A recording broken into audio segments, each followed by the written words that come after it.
দুর্ঘটনার মুখে অতীন ঘোষের গাড়ি, তালতলা মোড়ের কাছে অতীন ঘোষের গাড়িতে ধাক্কা সরকারি বাসের এবং এখনো পর্যন্ত যা খবর পাওয়া যাচ্ছে যে ধাক্কায় তুবড়ে গেছে গাড়ির সামনের অংশ। পুরসভার বাজেট অধিবেশনে যোগ দিতে যাচ্ছিলেন অতীন ঘোষ এবং দুর্ঘটনায় কোনো শারীরিক ক্ষতি হয়নি ডেপুটি মেয়রের। তার গাড়িও অসতর্কভাবে চলছিল জানালেন অতীন ঘোষ।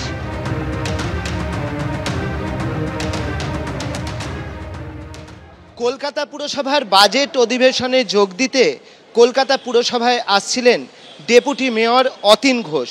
এটাই হচ্ছে অতীন ঘোষের গাড়ি, কিন্তু তালতলা মোড়ের কাছে তার গাড়ি দুর্ঘটনার কবলে পড়ে এবং আমরা দেখতে পাচ্ছি যে গাড়ির একটা দিক পুরো তুবড়ে গিয়েছে। গাড়ির চালক বসেন ডান দিকে এবং তার পাশে এই আসনেই বসেন ডেপুটি মেয়র অতীন ঘোষ এবং যেখানে ধাক্কা খেয়েছে ঠিক সেই জায়গাতেই কিন্তু বসেছিলেন ডেপুটি মেয়র, তার সামনেই বসেছিলেন।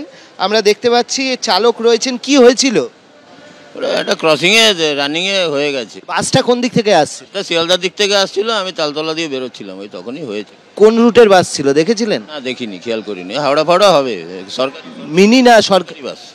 হ্যাঁ, ওই কিছু কারুর ক্ষতি হয়নি তো? টিএসটিসির বাস হবে না, কারুর কোনো ক্ষতি হয়নি। সরকারি বাস, সেই সরকারি বাসই কিন্তু অতীন ঘোষের গাড়িতে ধাক্কা মারে এমনটাই জানা যাচ্ছে এবং আমরা যেরকম দেখতে পাচ্ছি যে গাড়ির সামনে দিকটা কিন্তু তুবড়ে ঢুকে গিয়েছে, প্রচুর স্ক্র্যাচ পড়েছে এবং এই আসনটাতেই বসেন অতীন ঘোষ। আজকে যেহেতু পুরসভার অধিবেশন ছিল, বাজেট অধিবেশন ছিল, সেই উপলক্ষেই তিনি পুরসভায় আসছিলেন এবং সেই সময় এই দুর্ঘটনাটি ঘটে। যদিও অতীন ঘোষের বক্তব্য হচ্ছে যে তিনি কোনো অভিযোগ দায়ের করেননি, পুলিশ যদি সুমোটো কিছু করে তো ঠিক আছে, সেটা দেখা যেতে পারে এবং সতর্ক হওয়ার দুজনেরই প্রয়োজন ছিল এমনটাই অতীন ঘোষ মনে করছেন, কিন্তু কারুর খুব বেশি ক্ষতি হয়নি, এটাই একমাত্র বড় বিষয়। অর্ণব মুখোপাধ্যায়, এবিপি আনন্দ, কলকাতা। শিয়ালদা থেকে আসা একটি সরকারি বাস ধাক্কা মারে অতীন ঘোষের গাড়িতে। তালতলা মোড়ের কাছে অতীন ঘোষের গাড়িতে ধাক্কা সরকারি বাসের, ধাক্কায় তুবড়ে গেছে গাড়ির সামনের অংশ। একদম সেই ছবি আপনারা দেখতে পাচ্ছেন। পুরসভার বাজেট অধিবেশনে যোগ দিতে আসছিলেন অতীন ঘোষ, তবে এই দুর্ঘটনায় কোনো শারীরিক ক্ষতি হয়নি ডেপুটি মেয়রের। তার গাড়িও অসতর্কভাবে চলছিল জানালেন অতীন ঘোষ।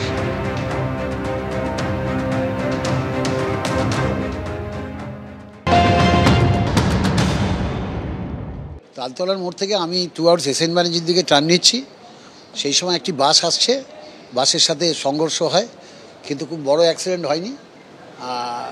ঈশ্বরের আশীর্বাদে সামান্যর উপর দিয়ে গেছে, গাড়ির সামনে এটা ড্যামেজ হয়েছে, কিন্তু আমার কোনো চোট লাগেনি। সপ্তাহের প্রথম দিনেই জোড়া দুর্ঘটনায় মৃত্যু পথচারী দুই মহিলার। ইতিমধ্যেই যে খবর পাওয়া যাচ্ছে, ওয়েলিংটন স্কোয়ারে স্কুল বাসের ধাক্কায় 70 মহিলার মৃত্যু হয়েছে। রাস্তা পার হওয়ার সময় মহিলাকে ধাক্কা মারে স্কুল বাস। এন্টালি থেকে আটক করা হয়েছে স্কুল বাসের চালককে। রবীন্দ্র সদনের কাছে এক্সাইড মোড়ে দ্বিতীয় দুর্ঘটনাটি ঘটে। দুই বাসের রেষারেষিতে গুরুতর জখম হন এক মহিলা। এসএসকেএম হাসপাতালে নিয়ে যাওয়ার পর তার মৃত্যু হয়। শ্যামবাজার থেকে আটক করা হয়েছে 238 রুটের এক বাস চালককে।